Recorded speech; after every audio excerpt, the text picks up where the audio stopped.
Sabia que essa animação de sucesso estrondoso quase não aconteceu por causa de uma disputa judicial? Não? Então acompanhe todos os detalhes da origem e curiosidades da animação Os Caça-Fantasmas.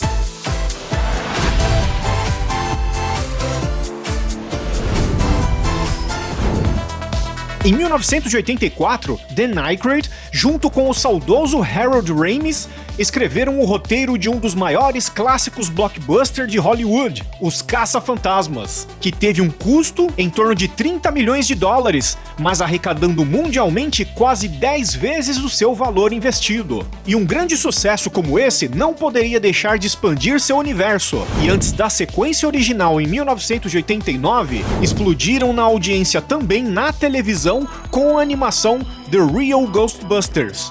A animação dá sequência aos acontecimentos do filme, com os plots individuais a cada episódio, e agora mantendo um fantasma como bicho de estimação, o famoso Geleia, que inclusive no episódio 11, intitulado Citizen Ghost, uma alusão ao filme Cidadão Kane, mas que no Brasil foi traduzido pela BKS como Um Amigo Fantasma, explica, dentro de instantes após o ocorrido no filme do cinema, como o fantasma Geleia se une aos caça-fantasmas. Assim como a alteração dos uniformes... Vamos destruir os uniformes. Eles absorveram muita energia psiconética durante a luta contra Gozer. Portanto, eles têm que ser destruídos. E assim surgiu o nome do fantasma. Precisamos dar um nome pra você. Só pra chatear o Pete, que tal se te chamássemos Geleia?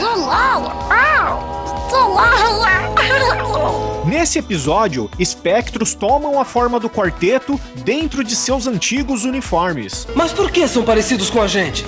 Quando se usa uma coisa, fica uma impressão mental, como a impressão dos dedos. Então Geleia acaba os ajudando. Agora a armadilha.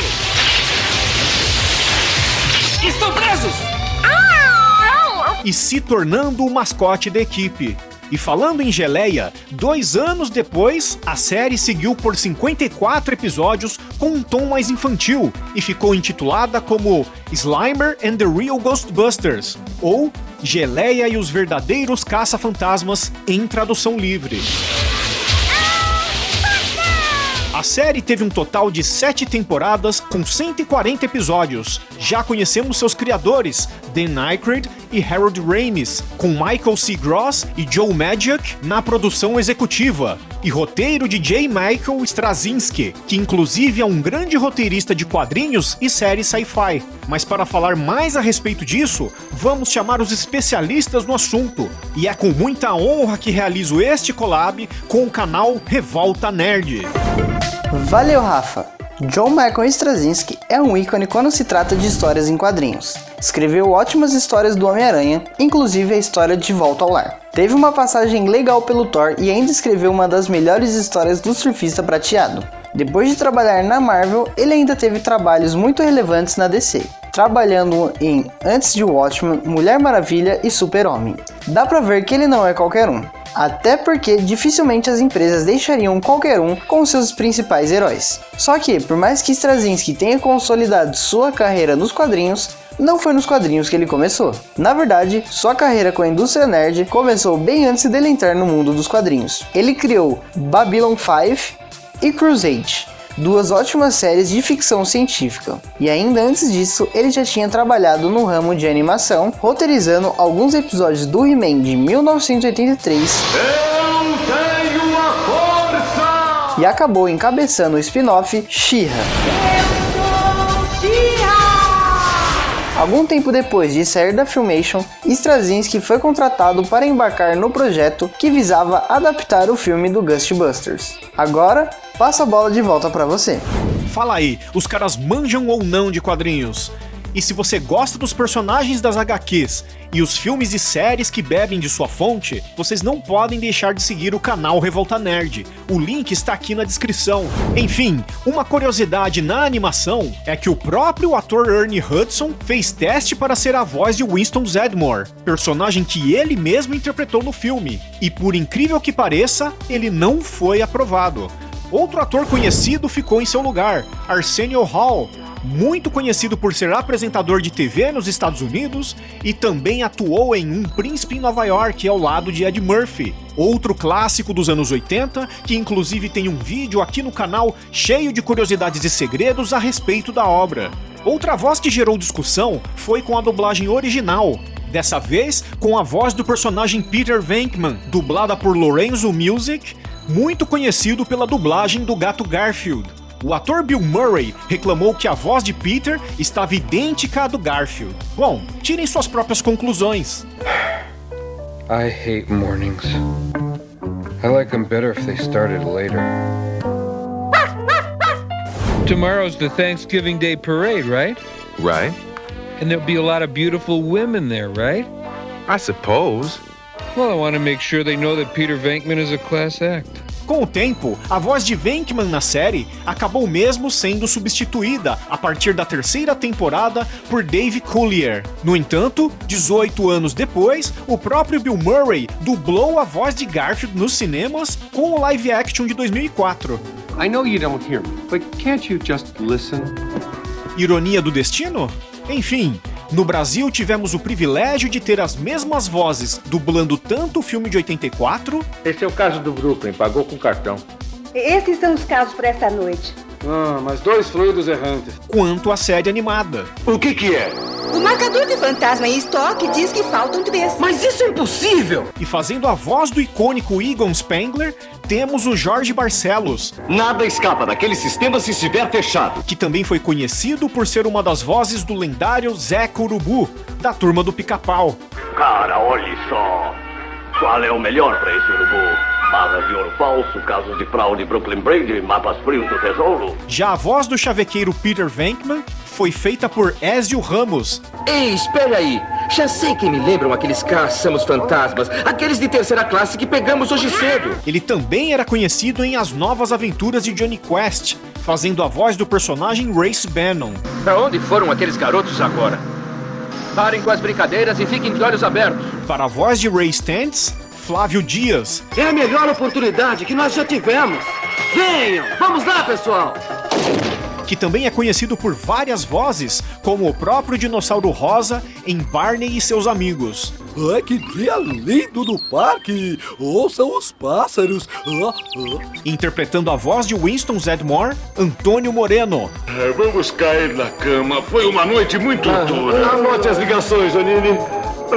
Sua voz marcante esteve presente em vários filmes conhecidos, e também como o Rei Netuno em Bob Esponja, o filme. Bem, Mindy, tenho que admitir que você estava certa. A sua compaixão pelas criaturas do mar provou ser uma característica admirável. Já para interpretar a voz do carismático Geleia, a voz da locutora, dubladora e narradora Sônia Pérez. Não parou!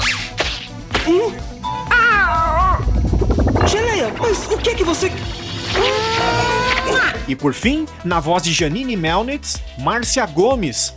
Garotos, que gentileza! E não mentiram, eu fiquei surpresa! Sua personagem, que na animação às vezes também utilizava o uniforme e a mochila de prótons. Márcia também era uma voz bem conhecida no mundo da animação e, dentre elas, também era a voz do Andy Panda, da Turma do Pica-Pau. Eu não tenho medo dos caçadores de ursos, sou esperto demais pra eles. O que você tá fazendo? O sucesso dessa série animada foi tanto que não parou por aí. Em 1997, ganhou uma nova geração com o título Extreme Ghostbusters e traduzido no Brasil como Os Novos Caça-Fantasmas. No passado, teve os jogos de videogame também, brinquedos lançados pela Kenner Toys, um álbum de figurinhas lançado pela editora Abril no Brasil e teve até uma série em quadrinhos, onde mais uma vez passamos a bola para quem entende do assunto. Vai daí, César.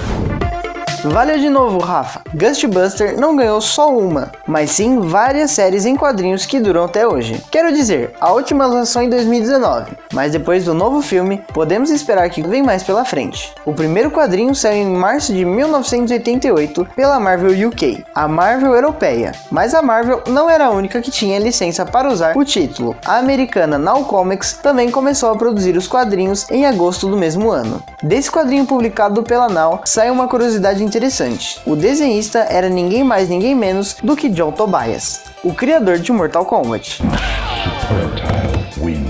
Essa série da Now é tão boa que depois da IDW adquirir os direitos do Ghostbuster, ela lançou um ônibus, ou seja, republicou toda a série em uma edição de luxo. Depois de Ghostbuster chegar na IDW, eles tiveram alguns crossovers. O Arquivo X, Marte Contra-Ataca e as Tartarugas Ninjas já partilharam espaço com os queridos Caça-Fantasmas. Até Transformers já esteve no meio. Vale muito a pena conferir os quadrinhos do Ghostbuster, tanto pela curiosidade quanto pela qualidade. Agradeço muito pelo espaço, Rafa. Agora é com você.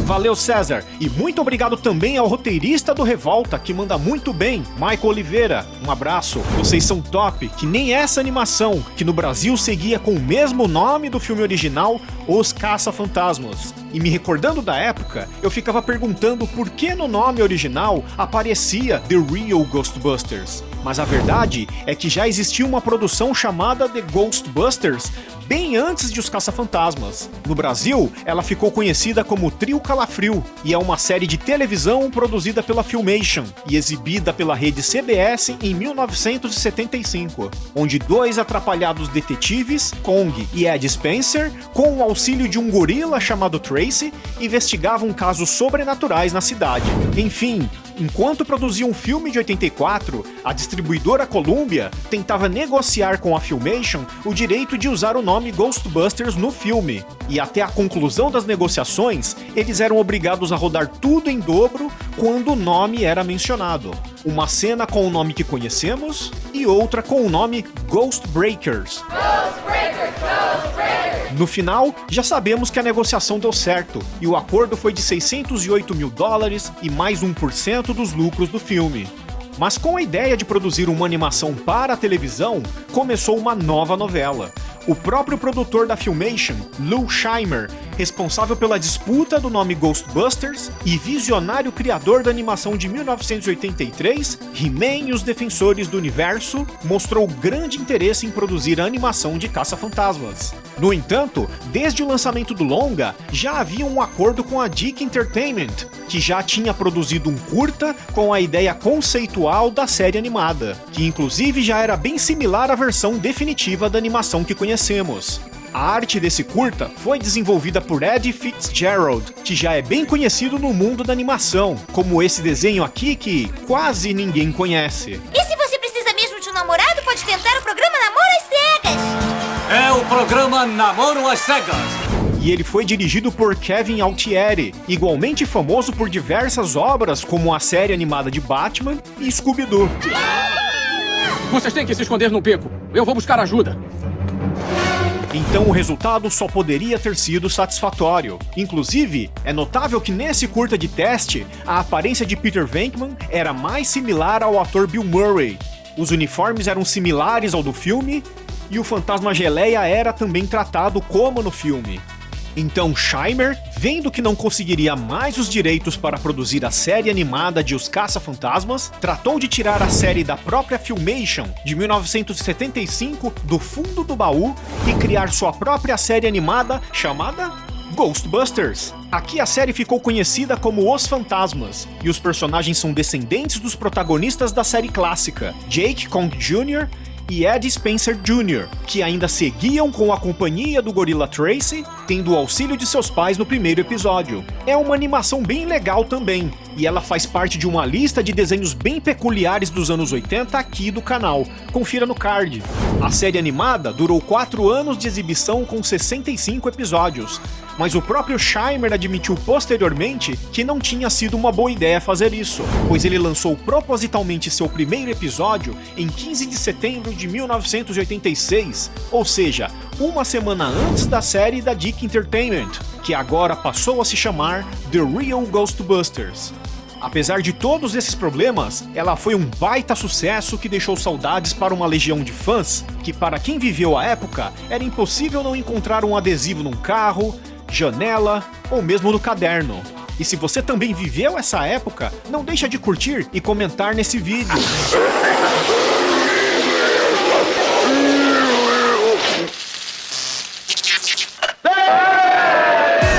E aí, Curtiu esse vídeo? Então aproveita para conferir esses outros aqui e ative as notificações para receber as novidades do canal.